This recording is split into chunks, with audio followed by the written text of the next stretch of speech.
Hi guys, this is Paul from Hi guys, this is Paul from PABrewNews. Coming back again. I'd like to give a shout out and dedicate this review to Eric, B&EBrewReviews. He did a DogFish head here pretty recently. Was it Palo Santo Maroon? Palo Santo Maroon, I think it's something like that. Santo Palo Maroon or something. It was like a dark, almost stout ale, aged in Palo Santo barrels, and it just looked absolutely way better than I thought it would ever be. And I did pass it up a while ago, and I was kind of ticked I did, because it looked really good. And well, just to say shout out to him, because he just does really entertaining reviews, bitching, shit, you know, venting. It's really good. I really find it entertaining. So definitely check it out. B&EBrewReviews if you haven't already. Bitching and all that good stuff. But anyway. Oh no. This is going to run a little long. Battery's going to stop, or camera's going to stop. I have a list of things I wrote down from the internet, or the shout-outs and stuff, so I'm going to say that later. But right now, I'll get you the information on the DogFish head beer I'm going to do today. This is, make sure it is it, yes, Raison de Tetra. Yep, Raison de Tetra. And this is a deep mahogany ale brewed with Belgian beet sugars, green raisins, and a sense of purpose. 8% alcohol by volume. This comes in a 6-pack, I do believe. No, a 4-pack. And it's around between $12 and $14 a 4-pack, I'm pretty sure. Same thing with the Palo Santo Maroon.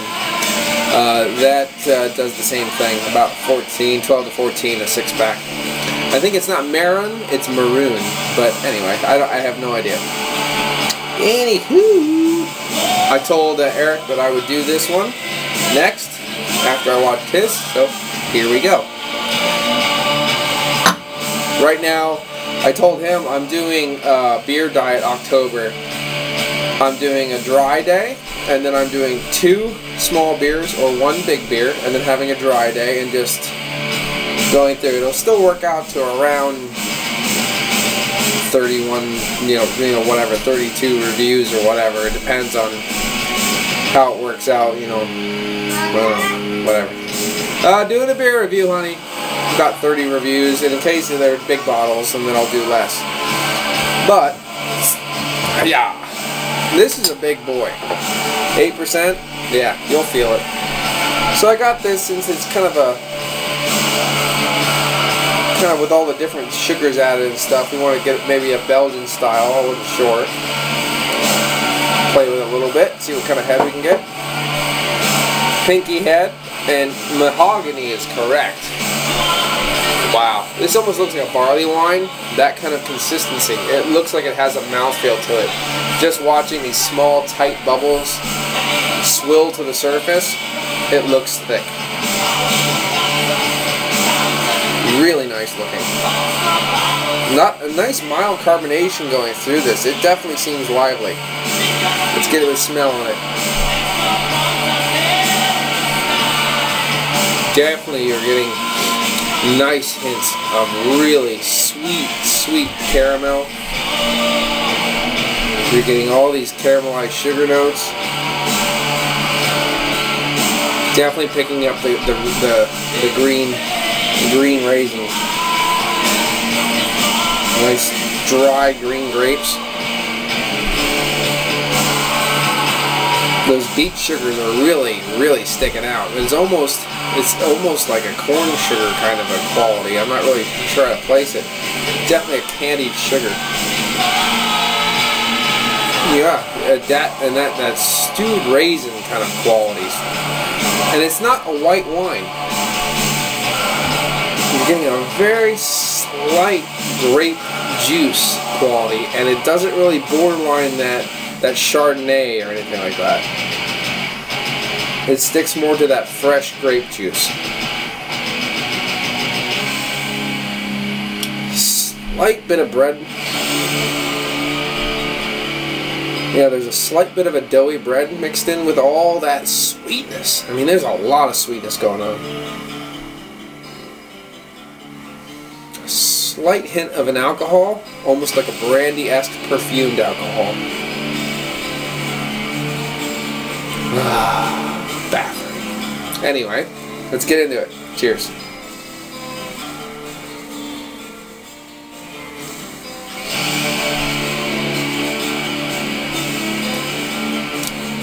Wow, that is not as sweet as I thought it would be. It's actually not really sweet at all. Extremely drying.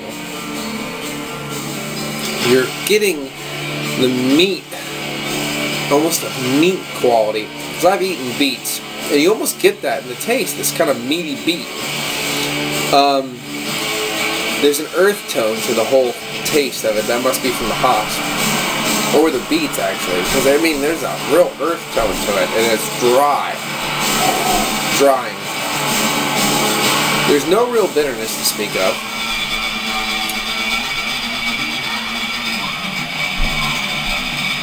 I'm surprised. A good bass solo.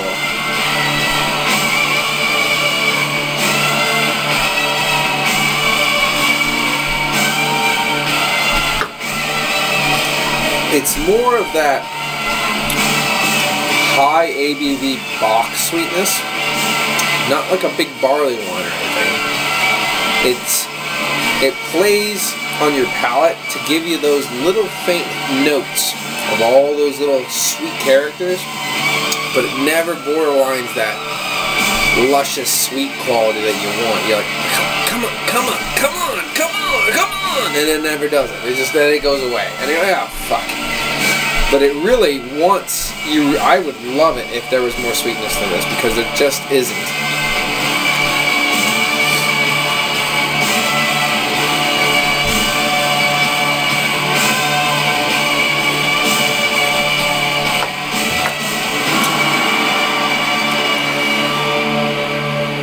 Actually, you know, if you're a real sweet lover, you're not gonna like this. But at the same time, it calms all those characters down really nicely, and it gives you something that's not sickeningly sweet. I just wish it would be a little bit more sweeter. You know what I mean? Just give me something, anything. I mean, this is a very dry bitch. It's not red wine dry, but at the same time, the nose really plays with you, and really you're not getting everything you expected out of the nose. If you love the nose, you'll be disappointed. If you didn't like the nose, you'll be very happy.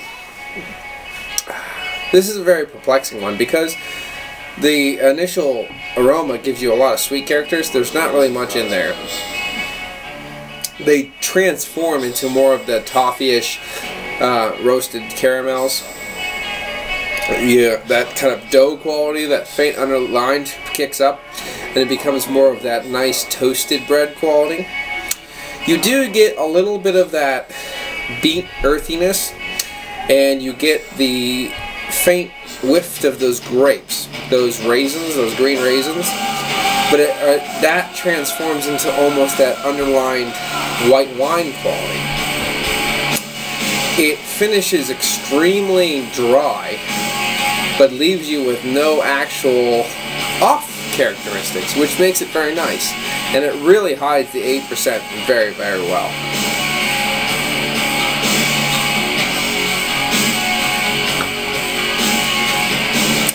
For a nice, sessionable, dry ale, it's very nice.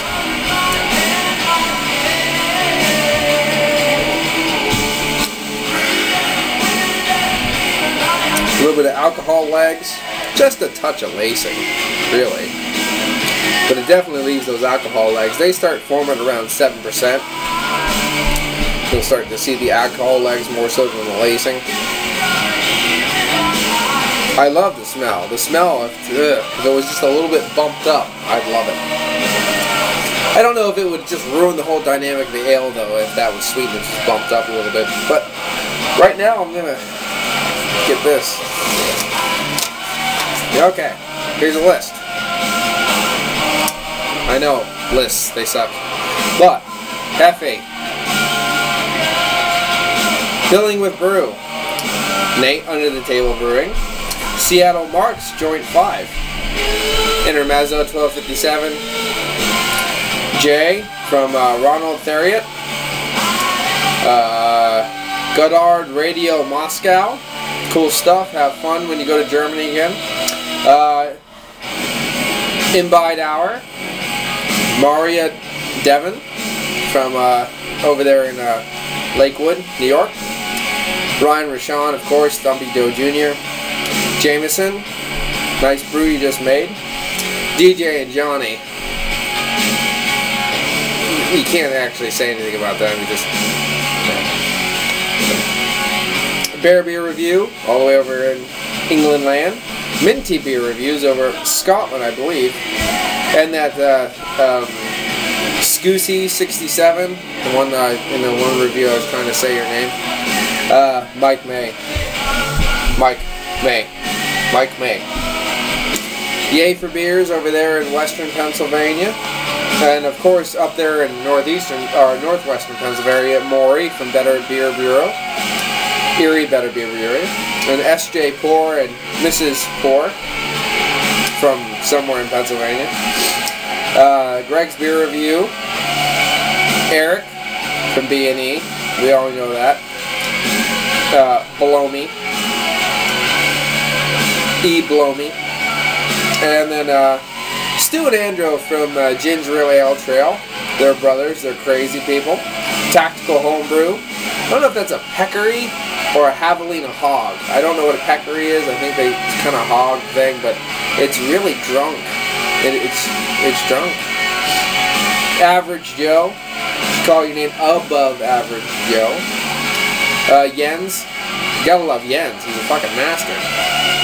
And the newest subber to me is Tasting Niche. So that's pretty cool.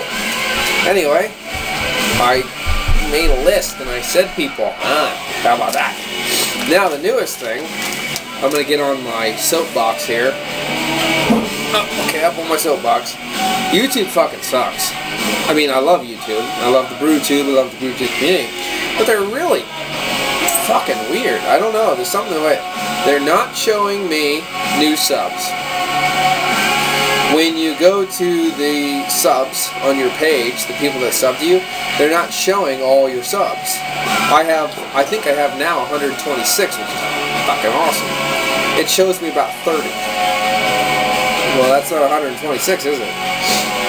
Okay. It's not showing any real replies to my comments that I make. So if you reply to my comment, there's a chance I don't even know you did it, which is pissing me off because I like to conversate, you know, converse among people of similar interests. And it's unsubbing me from people left and right. So I go back and let's just say Strike Dog Brewery. I'm subbed to you. Well, it says I'm not. What the fuck? So then I sub, even though I've been subbed. Norfolk Brewing, or was it Norfolk Hillbilly? I've subbed. Well, it says I'm not. Well, I have to resub. And it just Tony Yates. I was subbed, and I'm piece of shit. Anyway, and it's no longer allowing me to do video responses. Why the fuck not? That was awesome. I mean, there's some times where, for instance, no one messaged me, so apparently that wasn't a big deal. But my 100 subscriber thing was to do video responses to this about chugging, and I only got 2 guys. I kicked the shit out of both of them. But the guy who won, Nate, of course, Under the Table Brewing, I sent him a beer review. But then, like, when I went to check it the next day, all my responses were gone, and apparently YouTube doesn't do responses anymore. Well, that's fucking bullshit. So that's my bitching for right now. Okay.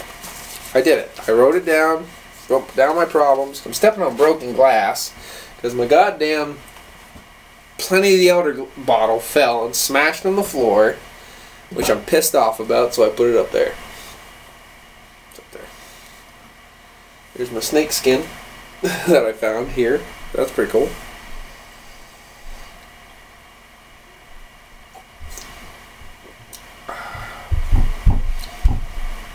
It's not bad though, especially because the style being dry.